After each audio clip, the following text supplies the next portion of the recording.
Binigay niya ng problema sa iyo. Kasi mag-obliga ka na. Pag nabuntis niya, ma-obliga ka na maghanap sa iyo.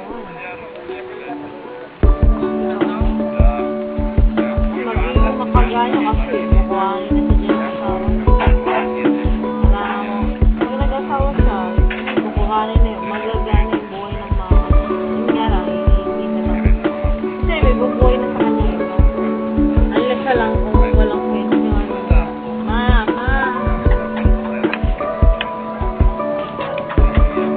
Dalawa sila, nag-aaral din siya ng kami. Nag-aaral din siya. Ba't hindi sa pagkakainin na rin sa akin. Ang nag-aaral isa, ano na yata. Ano na, magtatapos na ng college. Ano siya sa akin, parang computer engineer. Ay, sa ano siya, computer siya, about computer. Parang computer engineering yung sa kuya niya. Ano yun, nag-gaano siya, Ludorm. Yun ang inaano naman. Eh, parang medyo ano yun. Siya, nag-tapos siya kasi parang, tapos yata siya ng ano. Parang grade 12. Parang college na siya. Parang grade, college na. Parang grade 12 na yan, parang mag-graduate. Gumagot ka yun, mag-graduate. Kaya lang, dapat maghanap ka ng trabaho. Nasa edad ka yun. Kahit ano lang noon, kung hindi mo pa tendera muna. Hindi, kung nakatapos ka, 80 na siya. Nasa legal age siya, alam mo. Dapat maghanap ka kahit sa mga kru lang, no?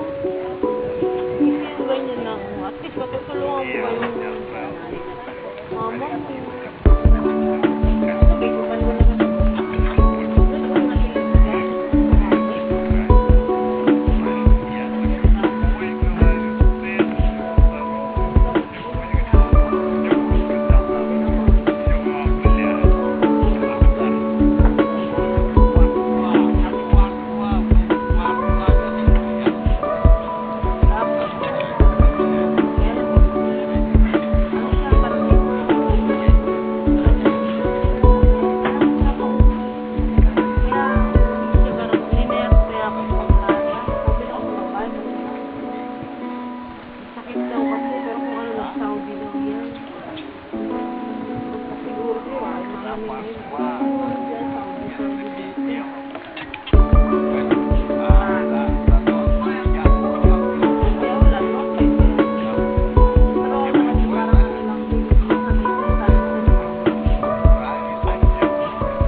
yung hiram sa akin pera yung babae. Parang ano din.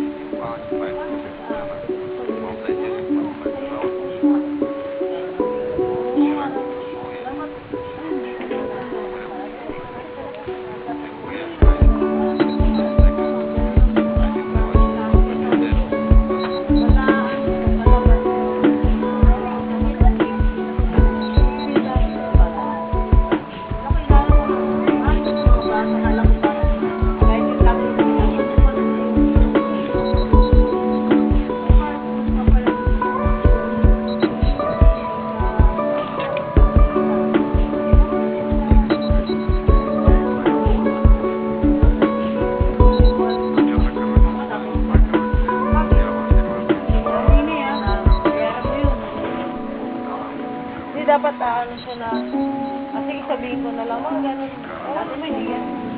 Hindi ako ganun ganun. Kasi mababastusan yung paano, parang mababastusan yung paano, kayo naman. Yeah, pero hindi na ako ganun.